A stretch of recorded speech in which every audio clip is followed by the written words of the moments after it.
Bom dia, Pastor Josué Gonçalves aqui para mais um momento devocional. Como é bom saber que milhares e milhares de pessoas estão se juntando a nós neste movimento de oração. Estamos orando pela família, pelo Brasil, aprendendo a orar com Jesus. Evangelho segundo João, capítulo 17, diz assim: Tendo Jesus falado estas coisas, levantou os olhos ao céu e disse: Pai, é chegada a hora, glorifica a teu Filho, para que o Filho te glorifique a ti, assim como lhe conferiste autoridade sobre toda a carne, a fim de que ele conceda a vida eterna a todos os que lhe deste. Antes de refletirmos sobre aprendendo a orar com Jesus, eu quero que você escreva aqui embaixo: aprendendo a orar com Jesus. Ponto.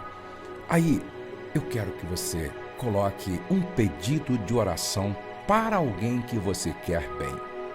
Ainda hoje eu estava orando por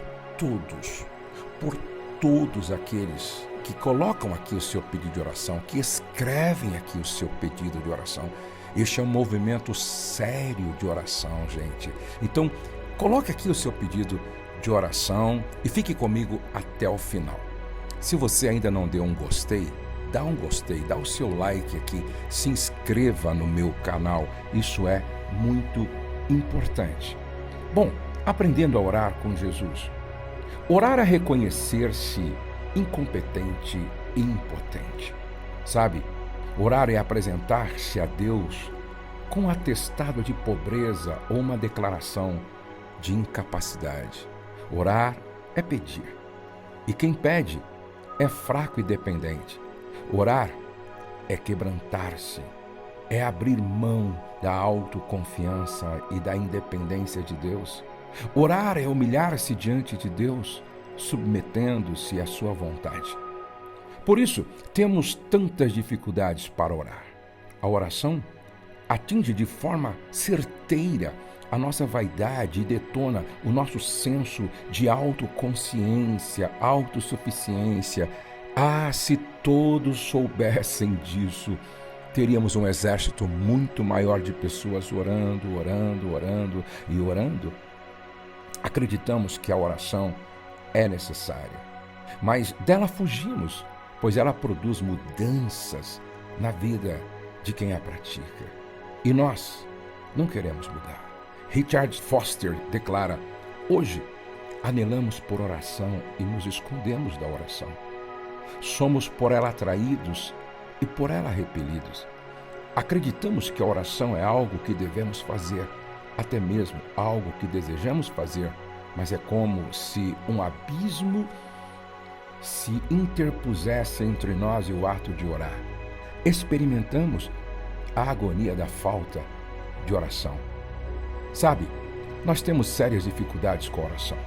Uma delas é que não sabemos orar como convém. Pedimos mal e não recebemos o que pedimos. Por isso precisamos da assistência do Espírito Santo. Também o Espírito, semelhantemente, nos assiste em nossa fraqueza, porque não sabemos orar como convém, mas o mesmo Espírito intercede por nós sobremaneira com gemidos inexprimíveis, escreveu Paulo aos Romanos 8:26. Queridos, precisamos também da instrução bíblica para orar corretamente. Carecemos da instrução de Jesus, conforme o pedido dos discípulos em Lucas capítulo 11, verso 1. Senhor, ensina-nos a orar. Afinal, não basta orar. Precisamos orar de maneira correta. A Bíblia é o nosso manual de oração e nela aprendemos 3 princípios gerais sobre oração. Em primeiro lugar, a oração deve ser dirigida a Deus. Devemos orar em nome ou pela mediação de Jesus e com o auxílio do Espírito Santo. Isso está lá em João capítulo 14, verso 13 e Romanos 8:26. A Trindade Santa é a causa e o objetivo da nossa oração. Sabe, em segundo lugar, a oração é um privilégio dos filhos de Deus. A oração deve ser praticada sempre, em todas as circunstâncias. Devemos orar incessantemente. Podemos orar, pois não há limites para pedirmos. Evangelho segundo João, capítulo 14, verso 13. Agora, em terceiro lugar, Deus responde a todas as nossas orações. Glória a Deus. Deus responde a todas as nossas orações. O Senhor responde a todas as orações que lhe são feitas, mesmo que a sua resposta não agrade àqueles que orou. Leia Salmo 66, versos 18 e 20, Tiago, capítulo 4, verso 3. Nenhuma oração feita a Deus fica sem resposta. Deixa eu repetir. Nenhuma oração feita a Deus fica sem resposta. Lucas é conhecido como evangelista da oração. O seu evangelho abre com o povo de Deus em oração e fecha com os fiéis alegremente louvando a Deus no templo. Lucas capítulo 24. Outras referências à oração incluem Ana adorando a Deus com jejuns e oração, Lucas 2. Jesus orando ao ser batizado, Lucas 3. Jesus orando no deserto, na alta madrugada, Lucas 4. Jesus orando sozinho, Lucas 5. Jesus orando antes de chamar os 12, Lucas 6. Jesus orando separadamente, Lucas 9. Jesus orando e se transfigurando, Lucas capítulo 9. Jesus orando em gratidão ao Pai, Lucas 10. Jesus ensinando os discípulos a orar, Lucas 11. A parábola do juiz iníquo, Lucas 18. A parábola do fariseu e publicano, Lucas 18. Exortação de Jesus à vigilância, Lucas 21. Jesus orando no Getsemane, Lucas 22. Jesus orando na cruz, Lucas 23. Somente Lucas diz que Jesus orou por Pedro. Quando o discípulo estava sendo provado por Satanás, isso está em Lucas 22 e 32, William Barclay resume dizendo que Lucas é, em especial, o evangelho da oração. Sabe, gente, a teologia da oração apresentada por Lucas pode ser dividida em dois blocos: a vida de oração de Jesus e o ensino de Jesus sobre oração. Agora, é muito importante você analisar, refletir sobre as passagens de Lucas sobre oração. Lucas capítulo 10, verso 2, Jesus ensina que a oração é muito importante para a realização da obra missionária. A oração é fundamental na vocação, no treinamento, no envio, no trabalho dos missionários. Ele disse: a seara é grande, mas os trabalhadores são poucos. Rogai, pois, ao Senhor da seara que mande trabalhadores para a sua seara.